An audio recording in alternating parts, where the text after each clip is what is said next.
Wargamers, Games Workshop has been previewing the upcoming Tyranid Codex, and I want to talk about how excited I am about this upcoming Codex, how awesome it looks. If you haven't seen those previews, I have linked them in the description below, so let's get into it, let's talk about it.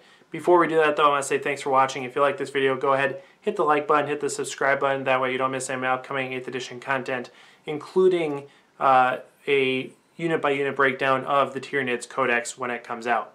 So, basically we have 3 previews so far. They look really awesome. There's fundamental changes to the way that the army works that I think is going to really make a difference for how many Tyranid armies that we see on the battlefield. For one thing, Synapse is extended. It's a broader range now. It's 12 inches. Shadow in the Warp is 18 inches now. Both of those changes are massive, especially considering the detriment that instinctive behavior had on Tyranids in the past.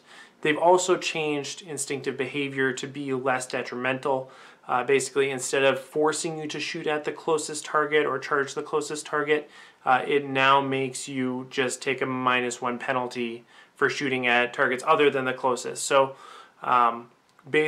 basically it's not as big of a deal anymore. You don't have to have that universal synapse coverage anymore, which is nice, but you're still going to want it because, especially if you're bringing larger units, you are going to love to have that synapse benefit to your morale phase. So synapse still very good. It got better, but it's not a requirement anymore. It's more of a benefit now than it is a obligation, which is awesome. So very excited about that. The way that the special characters and everything work in the new Codex is also awesome. They're not Hive Fleet specific like a lot of special characters for other armies. You can take a Swarm Lord in any Hive Fleet if you want to, which is great. And on the subject of Hive Fleets, they look like they are going to just give you some really sweet options. Basically, they give you a bunch of different options, of course, but there's a few that I think are particularly beneficial. So Behemoth gives you the ability to reroll failed charge moves, which is super awesome. You can imagine dropping a Swarm Lord down out of a Tyrannocyte. He's able to, you know, almost, well, not almost guaranteed, but he has a much better chance of getting a charge off that same turn.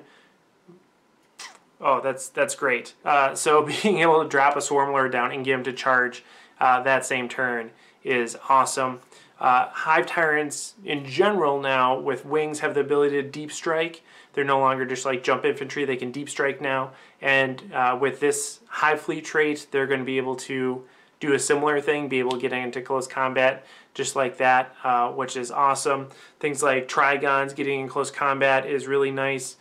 So this is one of those traits that I think is going to be really attractive and you're going to see fairly often, especially on detachments that are close combat focused, like things with the Swarm Lord. I could see a detachment led by a Swarm Lord having this Hive Fleet trait, or adaptation if you want to call it that. Kraken, I think, also has a good one. It says when a unit with this adaptation advances, roll 3 dice and pick the highest. In addition, you can fall back and charge in that same turn. So things that are looking to get upfield quickly, like Ormagants, you can get them upfield. They can tie something up. They can fall back and charge a different unit once that unit is, you know, just a couple guys left, and you can mop that up with other ranged units. Or I think there's kind of an interesting strategy here where you have 2 units. One unit charges in, soaks up the Overwatch, whatever. The other unit charges in. They, you know, munch on that target for a while, but they don't kill it.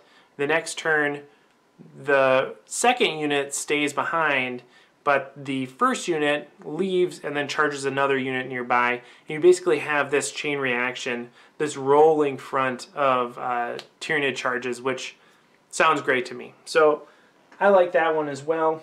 Leviathan is basically a 6 6 up, feel no pain within 6 inches of a synapse unit. That's fine.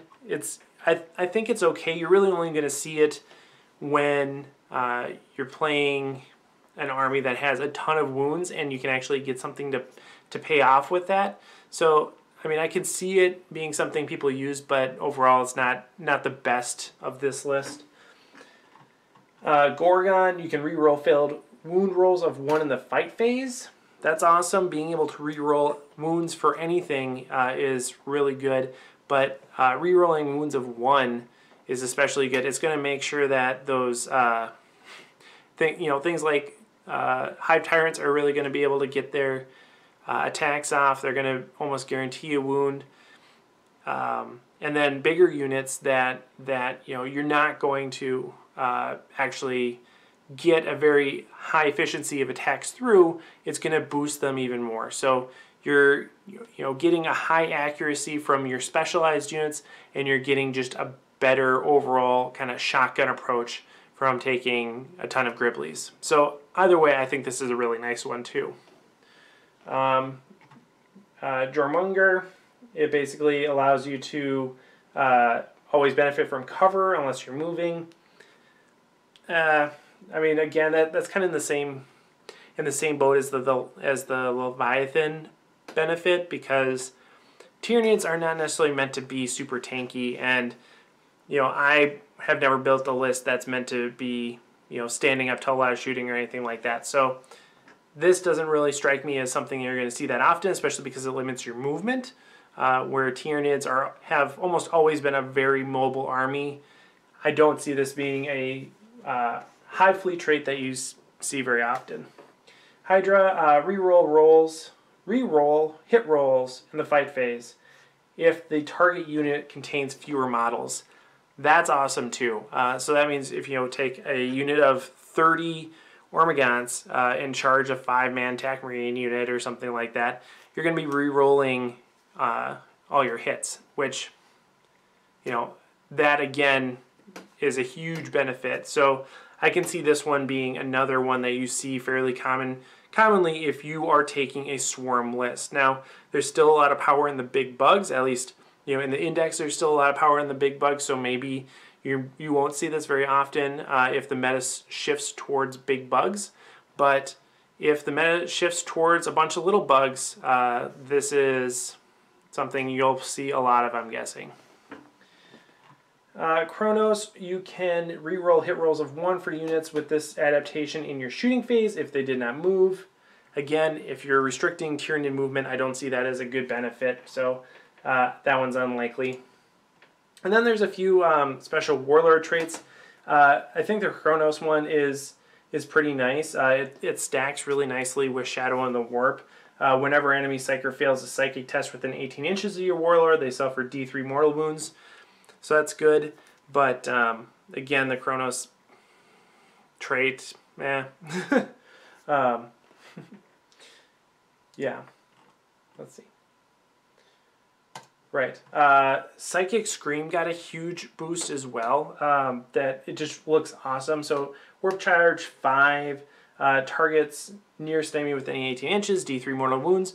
But in addition to that, you roll 2d6, and if it's higher than their leadership, you get to destroy one of their psychic abilities at random. So a lot of Tzeentch armies, a lot of Psychic intensive armies, if you are going up against a Tyranid list with a bunch of Zoanthropes or a bunch of Neurothropes, which are now an HQ choice, you're going to be in trouble. So Psychic Scream coming from Tyranid Psychers, like I said, either Zoanthrope, Neurothropes, Trigons, Hive Tyrants, the Swarm Lord, anything with the Psychic ability is probably going to be taking the Psychic Scream ability. So I can see this being a huge boost to the Tyranids in a competitive setting, being able to spam Psychic Scream, which not only hurts your opponent, but also reduces their ability to do anything in the Psychic phase. That's just awesome. So,